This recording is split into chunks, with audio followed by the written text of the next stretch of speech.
Hello everyone, welcome to my YouTube channel being a best teacher.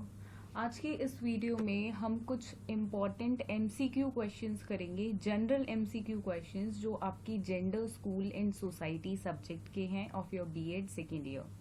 देखिए, gender, school and society, इसकी weightage आपकी कम है as compare to your other subjects, तो ज़्यादा questions इसके करने की ज़रूरत नहीं है। तो यहाँ पे सम क्वेश्चंस लाइक 50 क्वेश्चंस हैं जो एमसीक्यूज़ हैं इस वीडियो में।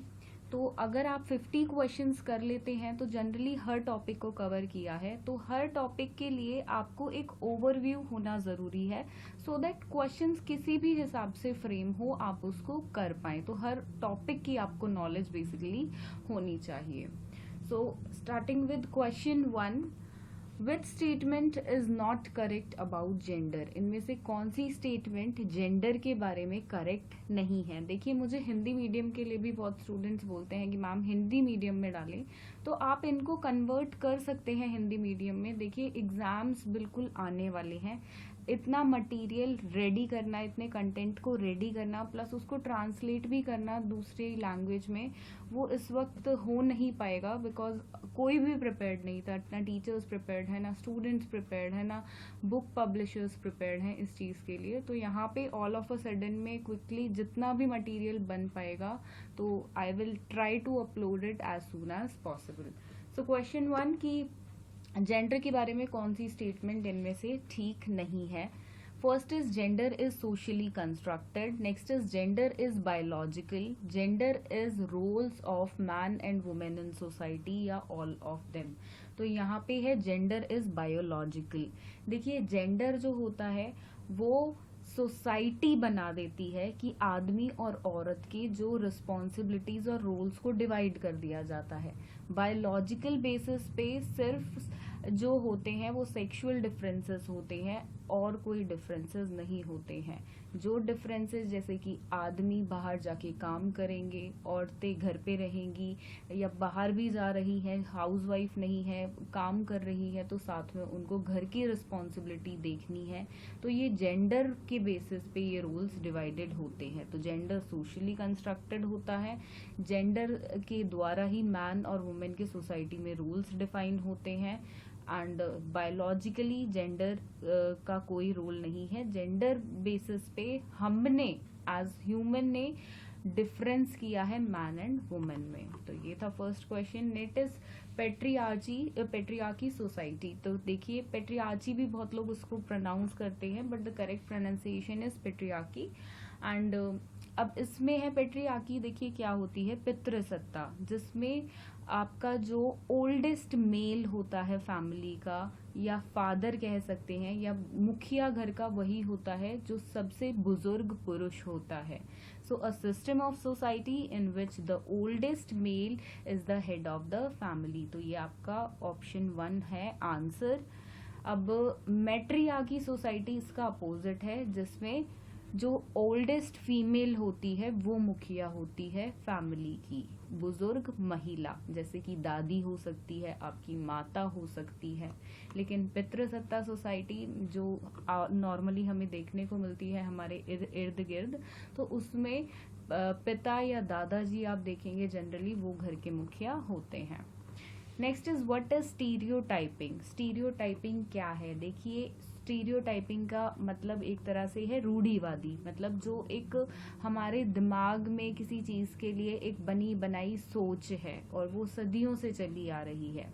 सो a fixed idea about a particular type of person और thing which is often not true in reality, की एक सोच बना ली है हमने। अब देखिए, हम बहुत बार देखेंगे आप तो दलित्स के घर पे नहीं खाना खाते हैं, तो वो एक सोच बन जाती है कि नहीं, इनके घर पे खाना नहीं खाना है अगर हम अपर क्लास के हैं, अपर कास्ट के हैं, सॉरी। तो यहाँ पे ये एक बनावटी सोच है, कोई हमें रियलिटी नहीं पता क्यों, अरे वो भी तो वही खाना खाते हैं। तो वहाँ पे क्या है पॉइंट, हम ये नहीं देख रहे हैं कि फूड कैसा है उनके घर का, हम जस्ट बिकॉज वो एक पर्टिकुलर कैटेगरी के हैं, तो वहाँ पे स्टीरियोटाइप सोच क्या आ जाती है कि दलित्स के घर पे खाना नहीं खाना है, विच इज बिल्कुल करेक्ट नहीं है। तो ऐसी बहुत सारी चीजें हैं जो स्टीरियोटाइप आज भी सोसाइटी में एग्जिस्ट कर रही हैं।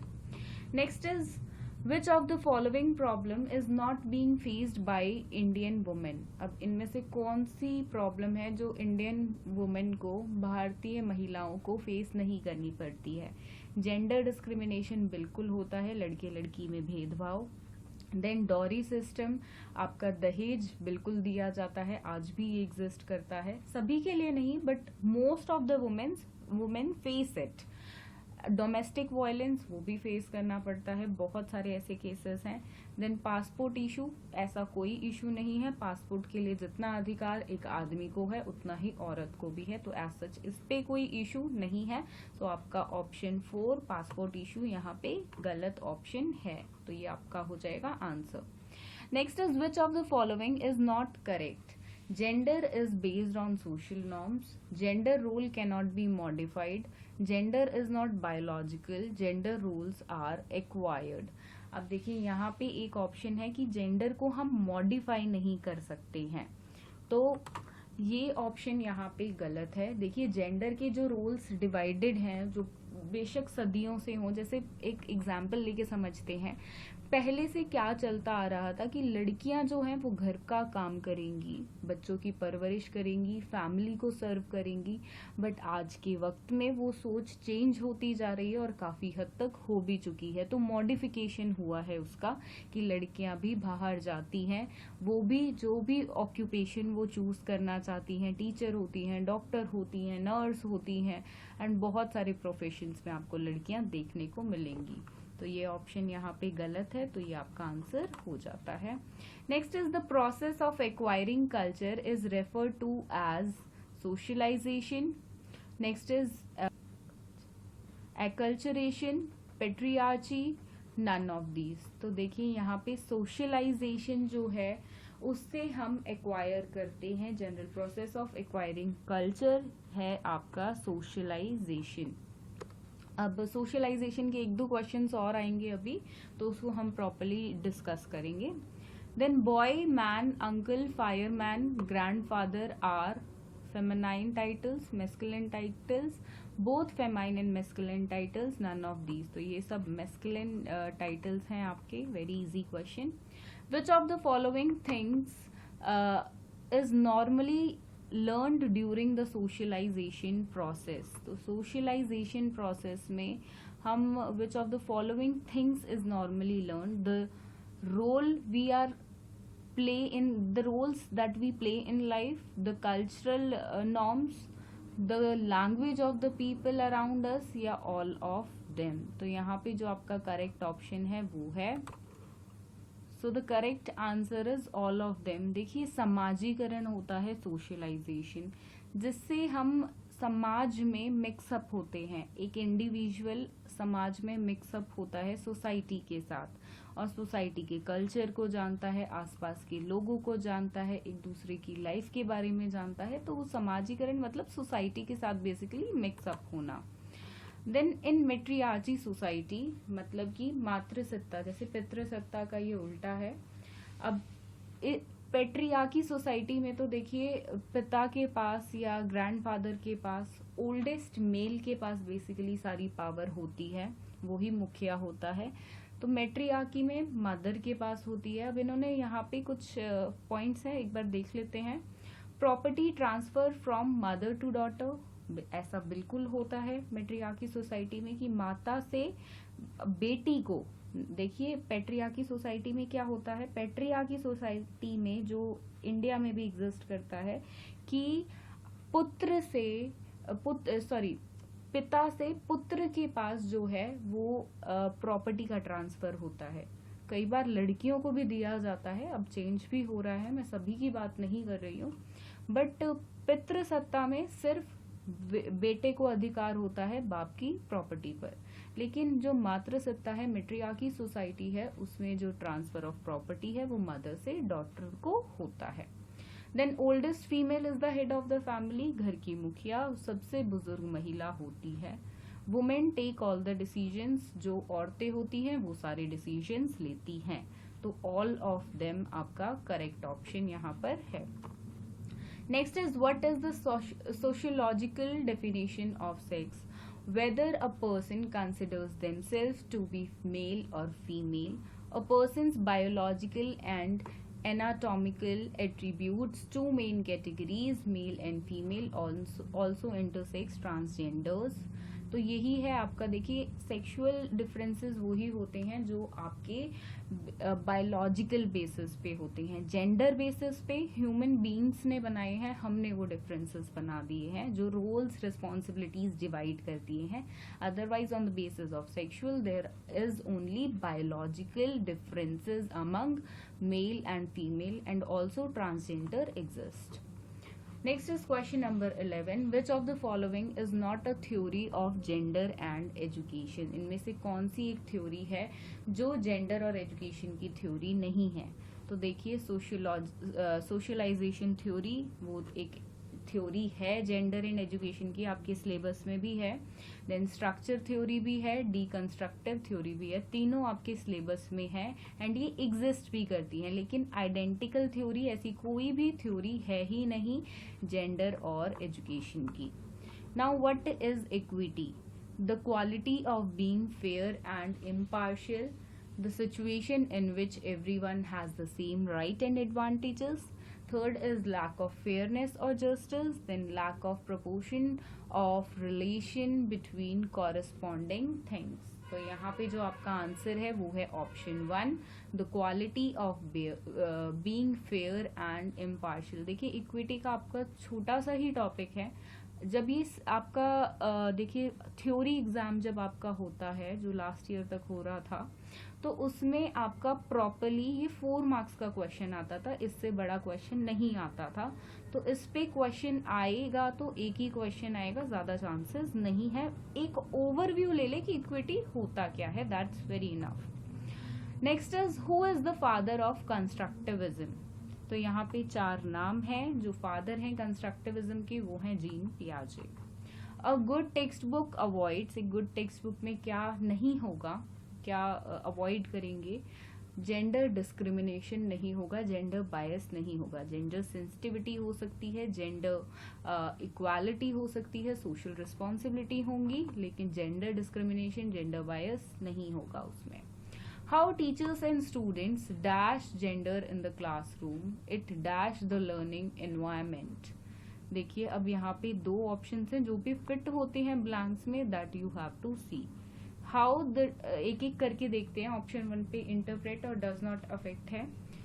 How teachers and students interpret gender in the classroom, it does not effect the learning of environment, ये फिट नहीं हो रहा है। Then how teacher and student define gender in the classroom and vitiates the learning environment, it is not also like suit नहीं हो रहा है। Then adapt और इसको करेंगे आप परटर्ब्स को, तो ये भी नहीं होगा। यहाँ पे जो आंसर है वो है कंस्ट्रक्ट एंड इम्पैक्ट्स। देखिए एक चीज मैं और बता दूं, ऑप्शंस में कुछ ऐसे वर्ड्स होते हैं जिनके मीनिंग आपको नहीं पता होते हैं। तो देखिए जनरली जो आपके ऐसे एग्जाम्स हो रहे हैं एमसीक्यू टाइप, जिसके लिए सिस्टम भी प्रिपेयर्ड नहीं है, ऑल ऑफ अ सडन सब कुछ हुआ है, तो ऐसे इतने डिफिकल्ट क्वेश्चंस नहीं होंगे, क्योंकि इन पे स्टूडेंट्स रेज कर सकते हैं। क्योंकि यहाँ पे आपकी ग्रामर या इंग्लिश चेक नहीं करनी है, उनको आपका चेक करना है कि आपको नॉलेज कितनी है, आपको कितने आपने पढ़ाई की है अपने सब्जेक्ट के बारे में। तो डिफिकल्ट वर्ड्स बिल्कुल नहीं होंगे। ऐसा कोई वर्ड आपको दिखे तो आप क्वेश्चन को ऑब्जेक्ट कर सकते हैं, पहली बात होंगे ही नहीं, और वो तो आंसर होगा ही नहीं अगर इतने डिफिकल्ट आपको वर्ड्स दे दिए जाते हैं, तो जो जनरली 90% ऑफ द स्टूडेंट्स को जिनके मीनिंग नहीं पता होंगे। Next is question number 16. A school give preferences to girl while preparing students for a state level solo song competition. This reflects global trends, gender bias, pragmatic approach, progressive thinking. तो यहाँ पे अगर लड़कियों को ही देखिए मौका मिल रहा है एक पर्टिकुलर कंपटीशन के लिए, स्कूल सिर्फ गर्ल्स को अपॉर्चुनिटी दे रहा है, तो दैट मीन्स वहाँ पे जेंडर डिस्क्रिमिनेशन है, जेंडर बायस है। तो ऑप्शन 2 आपका आंसर हो जाएगा। Next is question number 17. Society determine the role of male and female. This statement articulates gender as a heredity endowment, gender as an institutive construct, gender as a social construct, gender as an inherent construct. तो देखिए यहाँ पे जो answer है वो है आपका gender as a social construct. Question समझते हैं. Society determines the role of male and female. Society ने जो आदमी और औरत के कर्तव्य है, रोल है, रिस्पॉन्सिबिलिटीज हैं, वो डिवाइड कर दिए हैं. तो इससे क्या पता चलता है, सोशल कंस्ट्रक्ट की समाज ने, सोसाइटी ने सोशली वो चीज कंस्ट्रक्ट कर दी है, बना दी है. ऐसा कुछ कहीं लिखा नहीं है, ऐसा कुछ देखिए पहले से चलता आ रहा है, वो चीज मानी, बट ऐसा कुछ लिखा नहीं है, ये कोई रूल नहीं है. प्लस ऐसा कुछ डिफाइन नहीं है कि फिजिकली लड़कियां ना कर सकती हों. देखिए अगर पहले लड़कियों को काम करने के लिए नहीं भेजते थे बाहर घर से, आज वो जाती हैं, दैट मीन्स वो कर सकती हैं, अपॉर्चुनिटी नहीं मिली. तो यहाँ पे ये पॉइंट आ जाता है. So gender as a social construct. ये लाइन आपको देखिए याद रखिए, बहुत जगह आपको देखने के लिए मिलेगी. जेंडर जो है वो सोशली कंस्ट्रक्टेड है एंड आपका जो सेक्स है वो बायोलॉजिकली डिफर करता है. That's it. Okay, next question is which one of the following may be the criteria of gender parity in society? तो 4 ऑप्शंस हैं यहाँ पे. Comparison of number of male and female teachers in school, whether the girl students are allowed to participate in competitions organized outside the school, comparison of number of boys and girls who survive up to class 12, equal number of distinctions achieved by boys and girls in class 12. तो देखिए which आपका point 3 है, ये बिल्कुल ठीक है. And देखिए ये कुछ ऐसे टॉपिक्स हैं समाज के, सोसाइटी के, कि इन पे हम बहस भी कर सकते हैं, आर्ग्यूमेंट्स भी कर सकते हैं. आपका कुछ और परसेप्शन होगा, मेरा कुछ और है. तो यहाँ पे हमें इन पे ज़्यादा डिस्कशन नहीं करना है. वी विल जस्ट फोकस कि एग्जाम पॉइंट ऑफ व्यू से हमें कितना पढ़ना है. Next is question number 19. Which of the following is not a parenting style. तो पेरेंटिंग का कौन सा स्टाइल नहीं है. तो यहाँ पे ऑप्शन 1, 2, 3, 4 इनमें से डायरेक्ट आंसर देखेंगे. स्टैंडर्ड पेरेंटिंग कुछ नहीं होता है. देखिए जितनी टाइप की भी पेरेंटिंग है, इनका एक ओवरव्यू आप जरूर ले लें. चैनल पे ऑलरेडी पेरेंटिंग स्टाइल की आपकी वीडियो अपलोडेड है, तो एक ओवरव्यू डेफिनेटली आप ले लें सबके बारे में. जस्ट आपको पता हो कि अगर आपसे पूछ लिया जाए कि अनइन्वॉल्व्ड पेरेंटिंग क्या होती है और 4 ऑप्शंस दे दिए जाएं, तो आप चारों को पढ़ें और आपको आंसर पता चल जाए. अनइन्वॉल्व्ड पेरेंटिंग मतलब जिसमें पेरेंट्स का कोई इन्वॉल्वमेंट नहीं होता है, वो सिर्फ बच्चे का खर्चा पानी देखते हैं, बाकी उनका कोई इमोशनल अटैचमेंट, बच्चे की केयर करना, ये सब उनका नहीं होता है. एक एक टाइप पे बिल्कुल नहीं जाएंगे. पेरेंटिंग स्टाइल की वीडियो अपलोडेड है, so you can switch to that video. Question number 20. What is gender identity. Gender identity क्या है? A person perception of having a particular gender which may or may not correspond with birth sex, the state in which access to right or opportunities is unaffected by gender, both 1 and 2 or none of them. तो देखिए gender identity का जो मतलब है वो है a person perception of having a particular gender which may or may not correspond with birth sex. Simple words में मैं बिल्कुल आपको एक बार एक्सप्लेन करना चाहूंगी. यहाँ पे जेंडर आइडेंटिटी का मतलब है कि जो आइडेंटिटी हमने एक जेंडर के लिए बना दी है, जो रोल्स एंड रिस्पॉन्सिबिलिटीज मेल और फीमेल के जेंडर ने डिवाइड कर दिए हैं. सेक्सुअल बेसिस पे आइडेंटिटी जो है वो आपकी सिर्फ बायोलॉजिकली डिफरेंसेस हैं, otherwise there is no such identity. तो जेंडर बेसिस पे अगर आप देखेंगे तो आपको हजारों मिल जाएंगी कि लड़कियां हैं ये पहनेंगी, लड़का है ये पहनेगा, लड़कियां हैं ज्वेलरी पहनेंगी, लड़के हैं ये वाली ज्वेलरी 1-2 ही पहन सकते हैं, इतनी नहीं पहन सकते हैं. Girls are allowed to do makeup, लड़के नहीं कर सकते हैं. लड़कियों के सैंडल सूट्स ये सब होता है, लड़के सैंडल वगैरह नहीं पहन सकते हैं. ये बहुत सारी चीजें आपको मिल जाएंगी. तो यहाँ पे जेंडर की जो आइडेंटिटी है, मतलब एक जेंडर की पहचान है कि लड़की है तो वो सलवार कमीज पहनेगी या जीन्स टॉप भी पहन सकती है, बट एक लड़का है तो वो सलवार सूट नहीं पहनेगा। तो यहाँ पे जेंडर के लिए एक आइडेंटिटी बनी हुई है। देखिए, अगर आप एक छोटे बच्चे को भी बोलेंगे जो ड्रॉ कर सकता है, तो वहां पे आप उसको बोलोगे बॉय बनाओ गर्ल बनाओ, तो उसके दिमाग में भी वो फिगर बन चुकी है। वो गर्ल को स्कर्ट में बनाएगा या गर्ल्स को एक ड्रेस में बना देगा, सूट में बनाएगा, साड़ी में बनाएगा, और बॉय को वही पैंट शर्ट या ट्राउजर्स इन सब में बनाएगा। तो यहाँ पे एक आइडेंटिटी हमने जेंडर्स के साथ जोड़ दी है। So next is 21, question number 21.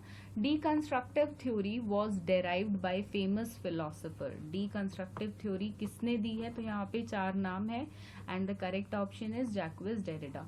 तो देखिए, इनमें बिल्कुल डिटेल में नहीं जाना है, यहाँ पे आपको इनको लर्न करना होता है, तो रट्टा ही मारना होता है जिसमें नेम, ईयर, डेट्स आपको लर्न करनी होती है। तो वहाँ पे कोई भी फंडा नहीं है समझने का।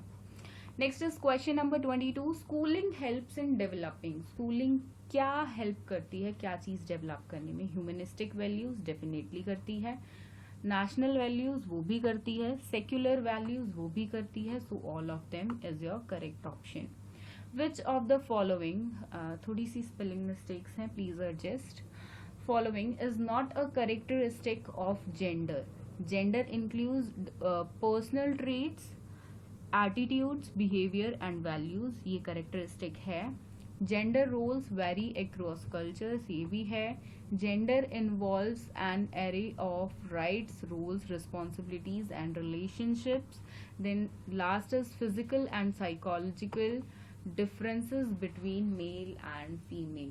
तो ये वाला करेक्टरिस्टिक नहीं है, तो ये आपका ऑप्शन यहाँ पे हो जाएगा. फिर भी मैं एक्सप्लेन आपको डेफिनेटली करूंगी कि जेंडर बेसिस पे हम लड़के और लड़की के बीच में फिजिकल डिफरेंसेस क्या हैं वो तो कंसिडर नहीं करते हैं कि भाई सिर्फ बायोलॉजिकल डिफरेंसेस हैं और कोई नहीं है. इंस्टेड ऑफ दैट हम फिर भी रोल डिवाइड कर देते हैं, और वो बहुत टाइम से चला आ रहा है एंड आज भी चल रहा है, एंड आने वाले समय में भी डेफिनेटली देखने को मिलेगा ही. कम हो सकता है बट खत्म तो बहुत उम्मीद ही नहीं है उसकी. Next is which of the following is an agent of socialization. School बिल्कुल होते हैं, समाजीकरण में, सोशलाइजेशन में हेल्प करता है. फैमिली हेल्प करती है, पीयर ग्रुप भी हेल्प करता है. So all of them is your correct option, option 4. So question number 25. Which of the following is not a reason behind gender inequality. जो देखिए, लड़का और लड़की के बीच जो भेदभाव किया जाता है उसकी वजह इनमें से क्या नहीं है?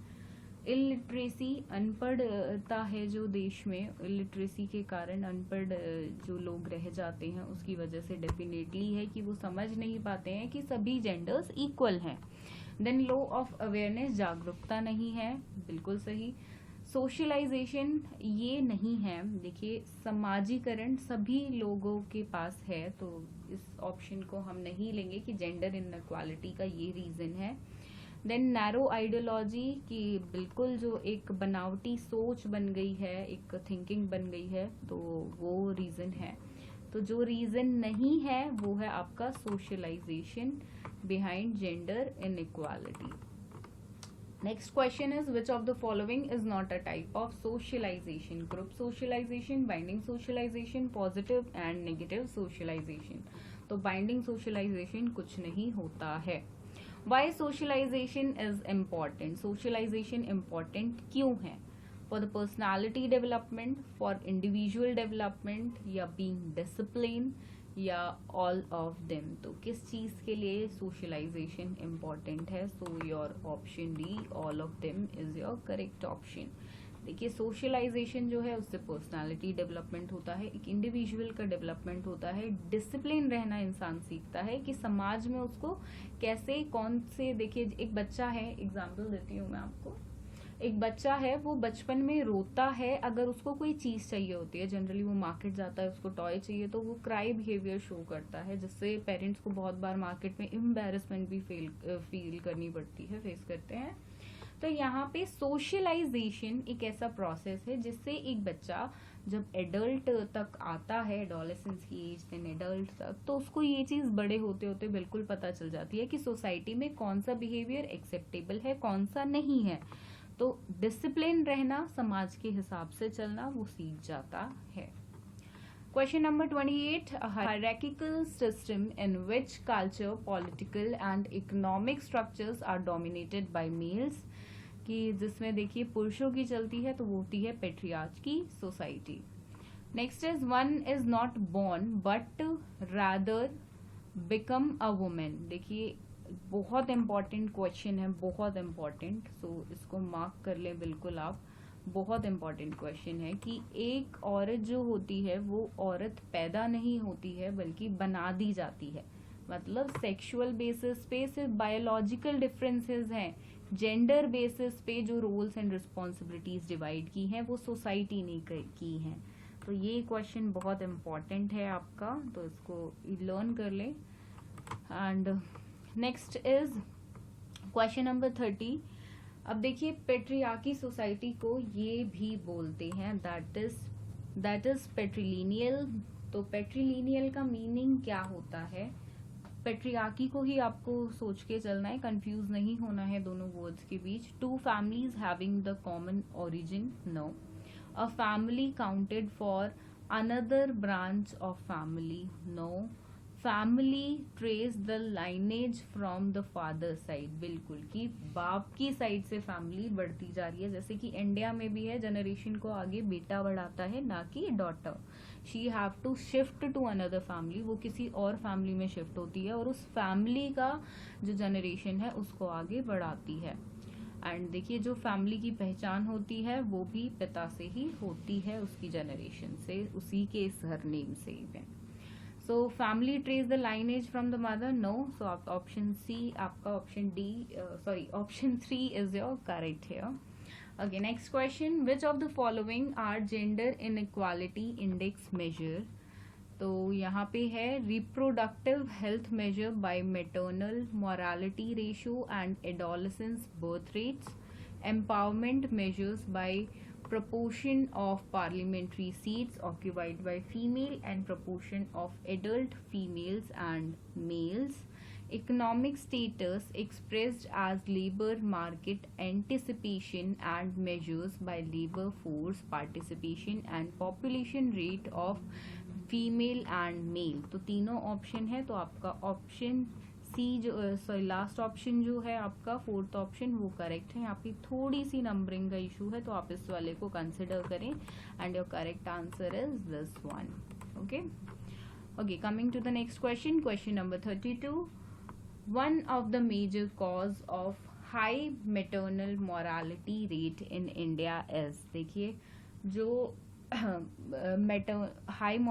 जो आपका मैटरनल मोरालिटी है, इसका मतलब है कि जो औरतें जब माँ बनने वाली होती हैं तब उनकी मृत्यु हो जाती है, तो उसके बीच क्या कारण है? देखिए बहुत यंग एज में शादी हो जाती है। यंग एज में शादियां हो जाना मतलब बॉडी उस चीज़ के लिए रेडी नहीं है, प्लस खाने पीने पे भी इतना फोकस नहीं कर पाते हैं। अगर आपको प्रेगनेंसी बिल्कुल डिसाइड करनी है तो इट इज़ इम्पॉर्टेंट कि आप पहले एक वुमेन की हेल्थ पे ध्यान दें, जिसको प्रेग्नेंट होना है, जिसको बच्चों को जन्म देना है। तो वो चीज़ नहीं होती है हमारे देश में बिल्कुल, ज़्यादातर लोगों के साथ, I am not including everyone here. तो एनीमिया, कमज़ोरी की वजह से देखा गया है औरतों में, जो जब वो माँ बनने वाली होती हैं तो वहाँ पे मॉरलिटी रेट ज़्यादा देखने को मिला है। Next is AIWC stands for, तो इसकी फुल फॉर्म है ऑल इंडिया वुमेन्स कॉन्फ्रेंस, तो इसको आप लर्न कर लें। Next is what are the variables which the global gender gap index examines. तो यहाँ पे 4 ऑप्शंस हैं, देखिए उनके कोड्स दिए हुए हैं, देन मैं डायरेक्टली आपको आंसर दिखा देती हूँ। First, second, third and fourth सारे ऑप्शंस को यहाँ पे इंक्लूड किया गया है। तो मतलब इकोनॉमिक पार्टिसिपेशन एंड अपॉर्चुनिटी भी है, एजुकेशनल अटेनमेंट भी है, health and survival too, and political empowerment too. देखिए क्वेश्चन है what are the variables which the global gender gap index examines, की ग्लोबल का जो जेंडर गैप है, अगर एक पर्टिकुलर कंट्री में आदमी और औरत के बीच एक गैप है कि एक जेंडर दूसरे से सुपीरियर है या ऊपर है, तो वो किसके बेसिस पे नापा तोला जाता है, वो इन सब बेसिस पे नापा तोला जाता है। Next is what was one of the strategies of Mahatma Gandhi behind using चरखा। देखिए जो महात्मा गांधी थे वो चरखा क्यों उन्होंने लाए, उसके पीछे देखिए बेसिक जो उनका मोटो था वो था women could participate even from their homes in the movement by using चरखा। देखिए औरतों को शुरू से ही लड़ाई झगड़े जब होते हैं, चाहे वो राजा महाराजाओं की टाइम करें की बात करें हम, या देखिए अगर आप और भगवान वगैरह की भी हिस्ट्री में जाएंगे तो वहाँ पे भी आप देखेंगे लड़ाइयाँ हुई जब, एंड इवन जब आपकी फ्रीडम की लड़ाई हुई हमारी, तो लड़कियों का रोल हमेशा से बैक पे रहा है, फ्रंट फुट पे नहीं रहा है। द रीज़न इज़, बहुत सारी रीजंस हैं उसके पीछे, and most of the reasons देखिए वही है, रेप हो जाएगा एंड लड़कियों को ले जाएंगे अपने साथ। देखिए बेसिकली सेक्सुअल बेसिस के ही यहाँ पे कंसर्न्स रहते हैं, तो इसलिए उनको बैक पे रखा जाता है। तो फ्रीडम की लड़ाई में वो उन्होंने फ्रंट फुट से नहीं आई, बिल्कुल आगे से नहीं लड़ी, पर पीछे से जो उनका रोल था वो रिमार्केबल था। बहुत सारी वुमेन आगे आके भी लड़ी, but most of the women वो पीछे से ही जो है पुरुषों को सपोर्ट कर रही थी लड़ाई में, उनका बहुत योगदान था फ्रीडम की लड़ाई में। तो यहाँ पे जो वुमेन का जो रोल है वो चरखे से अपना, क्योंकि देखिए वहां पे बहिष्कार कर दिया था सारी पुरानी चीज, सॉरी सारी पुरानी नहीं, जो भी चीजें आपके अंग्रेजों की थी, तो उनका बहिष्कार कर दिया था स्वदेशी चीजों का। तो वहां पे चरखे को गांधी जी ने इंट्रोड्यूस किया था कि हर वुमेन इसको यूज करेगी, और इस तरह से हर औरत जो आपकी फ्रीडम की लड़ाई है मूवमेंट में उसमें पार्टिसिपेट करेगी। Next is the Child Marriage Act Amendment is dash year raised minimum age of marriage for girls from 15 to 18 years। तो यहाँ पे आपका आंसर है 1976 में। देखिए जितने भी वुमेन के लिए कॉन्स्टिट्यूशन है मेन 5-7 जो भी टॉप पे हैं, जो आपकी बुक में भी इंक्लूडेड हैं, तो उनकी डेट लर्न कर लें, उनके नाम अच्छे से लर्न कर लें, एंड उनमें क्या क्या चेंजेस आए हैं वो भी एक बार देख लें, ओवरव्यू ले लें, क्योंकि उसमें से 1-2 क्वेश्चन डेफिनेटली आपके आने वाले हैं। Next is question number 37, who said I don't wish them, that is women, to have power over men but over themselves. तो यहाँ पे लर्निंग वाला क्वेश्चन है, मैरी ने ये चीज बोली है, तो यहाँ पे आप इसको लर्न कर सकते हैं। इनमें कोई डिस्कशन नहीं करना है हमें ऐसे क्वेश्चंस में, just we have to learn them. Question number 38, which of the following type have typically been dominated by men throughout the past, religious organization, the military. देखिए जो आपके मेल है उन्होंने डोमिनेट किया है वुमेन को, तो वो ऑप्शन में नहीं है, तो कोई भी ऑप्शन यहाँ पे आपका नहीं है। ऑप्शन आपका जो 4 है, नाइदर आंसर इज करेक्ट, कोई भी आंसर ठीक नहीं है। Next is dash, in dash family the husband goes to live in the house of his wife. तो मैट्रियार्की जो सोसाइटी होती है उनमें जो आपके आदमी होते हैं, पुरुष होते हैं, वो अपनी बीवी के घर, अपनी देखिए वाइफ के घर रहने के लिए जाते हैं, वो फैमिली में शिफ्ट होते हैं, ना कि औरतें शिफ्ट होती हैं हस्बैंड्स के घर। Next is in a family the offsprings inherit the mother's name, the family is called, उस फैमिली को बोला जाता है मैट्रीपोस्टल। तो यहाँ पे देखिए ये वर्ड सारे उन्हीं से रिलेटेड है, ऐसा क्वेश्चन इतने आपके टिपिकल क्वेश्चन नहीं आएंगे, still I have included one कि आप मैट्रियार्की से जो सिनोनिम्स वर्ड हैं, जो उसके पर्यायवाची वर्ड हैं आसपास के, उन पे भी थोड़ी सी नजर डाल लें, बिकॉज इस बार MCQ होने वाला है थ्योरी बेस पे, तो आप बिल्कुल ध्यान ना दें। So select the laws enacted by the parliament for the welfare of women. तो देखिए मैंने आपको पहले ही बोल दिया है, ये सारे इंपॉर्टेंट ही हैं, कि 4-5 जो भी इम्पोर्टेंट हैं वुमेन के लिए अब तक देखिए राइट्स आई हैं या इनैक्टमेंट्स आई हैं, जो पार्लियामेंट में लॉज आई हैं वुमेन के लिए, उनको एक बार देख लें। In reference to Indian constitution only, आप किसी भी यूनिवर्सिटी में आपसे इंडियन कॉन्स्टिट्यूशन के लिए ही वो पूछा जाएगा। तो स्पेशल मैरिज एक्ट आया था 1995 में, डॉरी प्रोहिबिशन एक्ट आया था 1961 में, इक्वल रेम्यूनरेशन की आपको इक्वल वेजेस मिलेंगे आदमी और औरत को, तो वो 1976 में आया था। तो ऑल ऑफ अबव आपका यहाँ पे करेक्ट ऑप्शन है। Next is women in India are discriminated in, किस चीज पे वुमेन को डिस्क्रिमिनेट किया जाता है, तो हर चीज पे किया जाता है, all of the above. A woman or man who believes in equal rights and opportunities for man and woman, select the correct option for the definition। तो जो फेमिनिस्ट होते हैं, ये फेमिनिस्ट की डेफिनेशन है बेसिकली। फेमिनिस्ट की definition को बिल्कुल लर्न कर लो, और फेमिनिस्ट का कॉन्सेप्ट आपको हल्का हल्का देखना ही पड़ेगा, प्लस इससे रिलेटेड जो एक दो हस्तियां हैं जिन्होंने फेमिनिस्ट मूवमेंट में इंडिया के रेफरेंस में भी एंड इवन वर्ल्ड रेफरेंस में भी जिनका बहुत मेजॉरिटी पे रोल रहा है, उनकी नेम्स भी और उनका काम भी आप एक बार रीड कर लें। इक्वल वेजेस एक्ट सिग्निफाइज की इक्वल वेजेस मिलेंगी लड़के और लड़की को, आदमी और पुरुष को, तो उससे क्या मतलब है, तो वो मैंने आपको बता ही दिया है। Law provides that equal wages should be paid for equal job both men and women. When we speak of gender division we usually refer to, जब हम जेंडर डिवीजन की बात करते हैं तो हम बात करते हैं unequal roles assign by the society to man and women. ये ऑलरेडी मैंने आपको बता दिया है कि सेक्सुअल बेसिस पे बायोलॉजिकल डिफरेंसेस होते हैं, जेंडर बेसिस पे रोल्स और आपकी जो रिस्पॉन्सिबिलिटीज हैं जो सोसाइटी ने डिवाइड करती हैं वो होती हैं। Question number 46, which of the following statement is true? Women have the right to pay equal pay, women have the right to dignity and decency, women have right against domestic violence, तीनों rights हैं, तो all of them आपका correct option है। What is ethnicity? Ethnicity का क्या meaning है, तो definition है ये इसकी यहाँ पे, the fact of state of belonging to a social group that has a common national and cultural tradition, तो ये आपकी definition है ethnicity की। Then what is racism?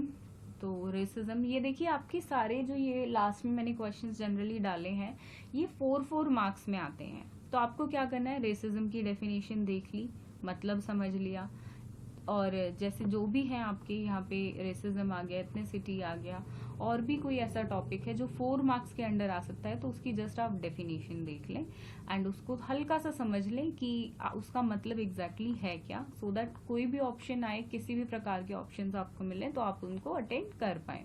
तो racism is the believe that some races of people are better than the others या superior than the others. The next question is question number 49, second last. What is social reform movement? Social reform movement क्या है? तो a reform movement is a type of social movement that aims to bring society या social or political system closer to the community ideal. Next question, last question it is, Indian social reform movement begin with efforts of whom?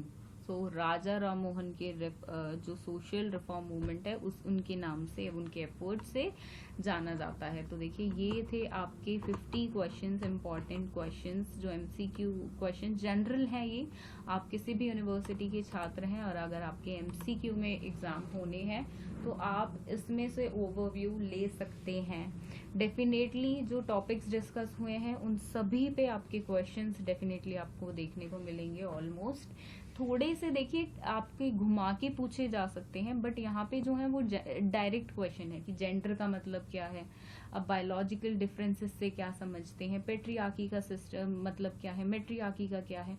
तो अगर आपको पता चल गया कि in terms का मतलब क्या है तो आप अपने आप क्वेश्चंस अटेंड कर पाएंगे, अगर वो घुमा फिरा के या डिटेल में से भी पूछ लिए जाते हैं टॉपिक के। तो यही थे जेंडर स्कूल सोसाइटी के इम्पॉर्टेंट 50 क्वेश्चंस जो आपके एमसीक्यू बेस पे आ सकते हैं आपके एग्जाम्स में। For your September 2020 examinations. आप किसी भी यूनिवर्सिटी के छात्र हैं तो यहाँ से स्क्रीनशॉट ले सकते हैं। किसी भी क्वेश्चन को अगर आप ऐड ऑन करना चाहते हैं, अगर आपके पास है क्वेश्चंस आपके टीचर्स ने भेजे हैं, तो कमेंट बॉक्स में प्लीज़ डाल दें सो दैट अदर स्टूडेंट्स की भी हेल्प हो जाए, क्योंकि इस टाइम पे इतना पॉसिबल नहीं है कि इतना कंटेंट कोई भी ला पाए। तो सबके पास थोड़ा थोड़ा कंटेंट होगा तो डेफिनेटली सभी स्टूडेंट्स की हेल्प हो जाएगी, इवन टीचर्स की भी हेल्प हो जाएगी, सो दैट वो अपने स्टूडेंट्स को वो मटेरियल दे सकें। So thank you for watching this video आपको अच्छी लगी हो तो लाइक और शेयर ज़रूर कर दें, and do subscribe to my YouTube channel. Thank you.